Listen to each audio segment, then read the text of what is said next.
When quarantine started about a year ago, the world was in a pretty dark place. We were all stuck inside, our governments were slow and contradicting each other, and one day my brother called me to say, I want to learn German, I want to get out of here. It was a weird time. In April 2020, everybody was thinking about learning a language. Apps like Duolingo were seeing record downloads, teachers on sites like Verbling or italki were totally booked out, and we were all in this weird place of cabin fever, trying to be productive, probably a lot of guilt, and hopefully a little bit of optimism. But all of that aside, my brother James is an opera director, so he'd been thinking about learning German for a long time, and since I'm a polyglot, it'd also been on my bucket list since like high school. But I was already studying a ton of languages, my brother had a ton of creative projects going on, and neither of us really had the time. Plus, we're both artists, so we both lost our jobs indefinitely that month. So instead of doing what everybody else said they were gonna do online, which is like learn a whole language in quarantine, we decided to give ourselves a different kind of challenge. A year ago, we decided to learn German in less than 30 minutes a day and for free. Now, why learn German like this? Well, there are two big marketing campaigns that new language learners are exposed to. One, which you're probably familiar with if you're on YouTube, is that you can learn any language in like 2 months or 24 weeks or something like that, very compressed. Those types of marketing campaigns are normally by content creators looking for sponsorships or coaching programs. The other type of marketing campaign is that you can learn a language in 5 or 10 minutes a day. Those campaigns are normally by apps or sometimes audio courses. The truth is that you don't have to pick one of those. You can do anything you want. They're just marketing campaigns. And so while I genuinely like to go really hard on languages, and you can see that in my Polish videos, which I update much more frequently than this, for German that wasn't right for us. Honestly, unless you have like a time-bound reason to learn a language in a few months, you don't have to. Going slow is really relaxing. I'm really comfortable with the flow because I'm not pressed to become fluent by a certain date. It's been nice to not have to worry about German as this thing I need to like command. Plus, if you're not devoting all of your time into a single language, there are other benefits. I think I would have lost a lot of the time. I just would have lost a lot of time to do other things. And I think during the pandemic for me, doing those other things and just like centering myself was like a really important glow up. I'm happy that I carry with me that understanding of like what my baseline is when I'm not freaking out. And if I did binge German, I feel like I would have just jumped right into that and not have learned anything new about myself outside of it. I know for myself that I would have lost a lot of time that I wanted to dedicate toward Polish, which is my main language project right now. So this like really slow and steady felt really good. Plus, I already know language learning. I know what I like in textbooks. I know what I hate in apps. I know what kind of tools I prefer and which tools aren't right for me. And German has so many free tools. Honestly, doing German for free is doable. And even though I really had my eye on some like nice and shiny apps and courses and tutors like always, I know how to learn languages. Why not give us a challenge? And for real, having very little budget is a mega challenge. Okay, so in this first year of German, we did 2 mega important things.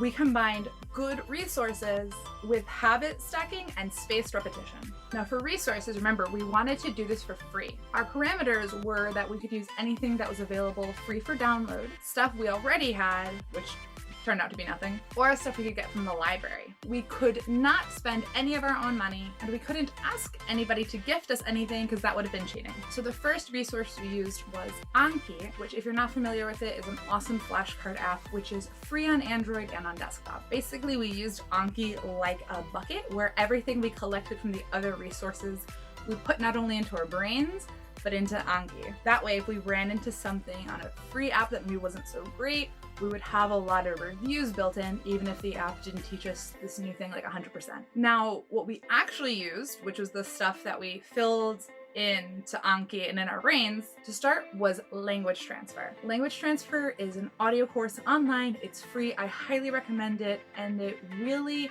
mostly goes into verbs. Now, unfortunately, language transfer German is incomplete. They're working on completing the course, but if you want to help them complete it, you can sign on to their Patreon. Once their Patreon hits a certain amount, they're going to finish all of their existing courses and add more. Now, once we finished language transfer, we switched over to Michelle Thomas, which is another audio course, which we also like. And so far, we've done around 3 of the 8 CDs. Now, Michelle Thomas is not free, but we were able to find it through a library. The reason we stopped after the 3rd CD or the 3rd section was because neither of these courses helped really with vocab. Then we also switched to the Deutsche Welle Learn German app. It's fun, it's story-based, which I really like. It has some good activities. It has a ton of listening practice and a megaton of vocabulary. The only drawback is that you're kind of introduced to the vocabulary and then expected to use it right away, which is definitely not how I work best. So we would spend like a day every week doing a little bit of it and then putting all the cards into Anki, reviewing everything we learned, and then next week sitting down together on Zoom and going through a little bit more of the app. Now, the problem with apps and courses is that you have very little cultural context. So for that, as well as listening practice, we used Easy German on YouTube. Easy Languages is my favorite thing in the whole world. I watch them in a ton of different languages that I study. And the thing with Easy German is if you have any German budget at all, they also have worksheets available through their Patreon and a vocab app called Seedling, and they are top notch. I totally recommend them. And honestly, it's my one regret about doing this first year for free is not paying for their resources. Finally, I did try Pimsleur, which I was also able to get through a library, and I didn't like it, so we didn't use it after the first week of experimenting. We also found Mango Languages, which I've used for other languages and I do like, but because of the time cap of less than 30 minutes a day, we didn't want to distract ourselves from the resources we're currently using to add something else. So we may go back to Mango Languages and do it next year, but we'll see how Deutsche Welle and Michelle Thomas continue to treat us. So now we have all of these resources. How do we use them? The biggest things for me have been habit stacking and spaced repetition. Habit stacking itself is pretty simple. I've tied it to another habit that I already have, that I've had for years now, to almost like just force it into my life, which is going to the gym. What I do is, like, my new sort of habit is I work out in the morning out here on my patio, and then after my workout, as I drink my protein shake, I do my German. So I've already tied it to a habit that's already constant in my life. That's not really negotiable. It's never really going to go away because I've been doing it for years.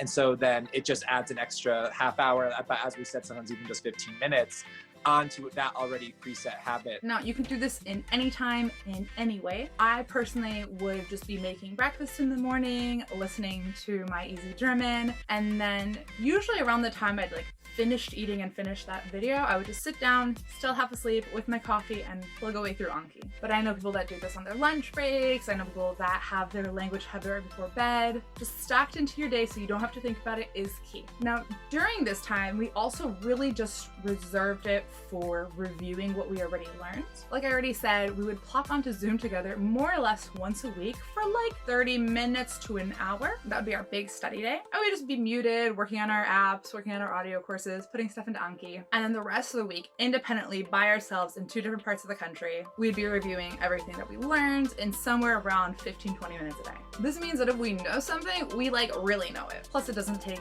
any time out of our day really. Okay, so here are our stats after our first year learning German in this challenge. We're still confidently at A1 grammar. I know that because the Deutsche Welle course is ranked. It's super clear as to what level you're on. And I'll also leave a link in the description about how you can gauge your own language level as far as grammar goes. For vocabulary, we have a little over 1,000 words solidly in our memory that we can use. Now, because German and English are so similar, this also means we have a passive vocabulary of what we can understand. That's a bit higher. I don't know how much higher, but that kind of 1,000 plus active vocab is actually closer to A2. Also, if you don't know what I'm talking about with these letters and numbers, you can check the link in the description. Now, our listening ability is also probably around A2 as well, although that I'm not 100% on. And the one thing, our speaking is probably like really low A1 just because we don't have the grammar and we haven't really practiced outside of a little bit together. And we haven't tried reading or writing yet, which is normally something you do want to do really early on. But because the time restrictions in this challenge, it just hasn't been a priority yet. Okay. So what does that mean in a conversation? Oh, your hair is sehr schön. Danke I almost sehr. feel the exact same thing. Oh, you gotta move your monitor. Du musst den Bildschirm to move. Ich glaube, Ich glaube, I don't know. So what do you want to talk about?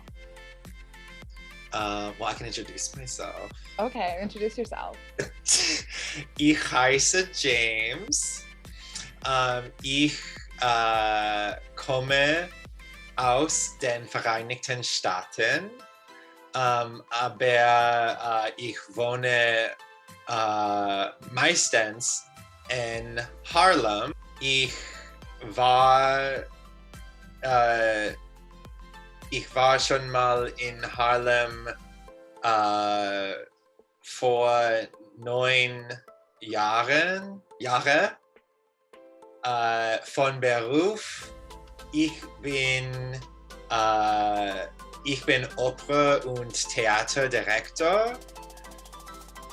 Ich fahre nach vielen Städten und ich liebe meine Arbeit. Ja, das ist sehr schön. Ich glaube, auch Deutsch studieren hat sehr schön warten. Ich finde die Sprache sehr, I know this one, schwierig. Ich finde die Sprache sehr schwierig, aber es war sehr schön studiert mit die Challenge, I don't know, with this challenge of 30 Minuten pro Tag. Ich finde 30 Minuten pro Tag ist der how do you say the thing? The thing. Der Ding. Das Ding the most challenging. Ich habe Lust zu mit anderen Personen üben, denn ich finde der Vokabel ist I don't know how to say useful. Ich lerne. Ich glaube, das ist helpful. It's like helpful. Es ist helpful. Then to use kommt aus Latinisch, aber helpful ist ein Synonym für useful, denn auf Deutsch ist es höflich. No, höflich, ja. Es ist höflich, ja, helpful. Nicht useful, which is no. Welche ist auf Latinisch? Great. Ich finde Anki Deck geht gut geht. Es geht gut, ja. Du glaubst, Anki Deck geht gut, ja? Ja. Aber meistens ich vergesse Kontext. Ja, das ist so. ja. Wann ich übe,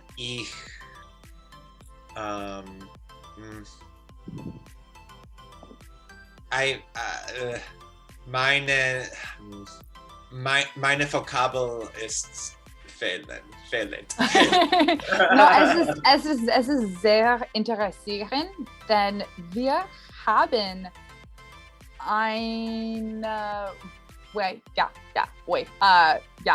wir haben eine Vokabular. Nicht Plural? vocabulary, yeah, vocabulary. Vocabel, isn't it? It's like vocabulary words. Oh. Hold on, I'll confirm. Vocabulär, ja, Vocabulär. Oh. Vocabulär ist ein Vocabulary. Wir haben ein Vokabular nicht so klein, aber das Problem ist, wir haben sehr holes. Like sehr holes. Lochen. Loch. Oh yeah! Wir, oh my god, we know random stuff. Wir haben sehr Lochen. Viel Lochen. Wir haben viel Lochen in unser Vokabular. Und du hast es gesagt, aber wir haben keine Chance, keinen Moment zu üben. Das ist das Problem. Ja. Ja. That is honestly what it looks like if you want to learn a language in less than 30 minutes a day for a super minimal budget. I'm not trying to be flashy and get a corporate sponsor. This is really what it looks like to learn a language quite slowly. And honestly, I'm super proud. Okay, year one, what about our second year? There's going to be two big changes in how we study German. The first change is that we're both vaccinated. Our lives are going to be a lot more unpredictable since we're both returning to work, we're trying to catch up with friends, we're going to have a lot more obligations, and I don't want to pretend like that's not true. Habit stacking is going to be more important than ever, and so we're going to tackle that head on, not pretending or avoiding or hoping, but making sure we really stick to our habit. The second change is going to be more pedagogical. We're going to involve a lot more speaking. Now, this is unfortunate because the best way to get good at speaking right off the bat is to start speaking right off the bat, but normally you need a tutor who will have the patience and the guidance to help you fumble together these really terrible sentences. So because we have no budget, we couldn't do that. And the goal instead for this year will be, once we breach that A2 grammar, to start working on language exchanges. I have a whole video about language exchanges. I absolutely love them. And the goal will be to work with anybody who speaks German at B2 or higher, whether or not they're native, and in exchange help them with maybe their English, French, Spanish, the languages that I'm pretty good at that they might want some help in. So that's it.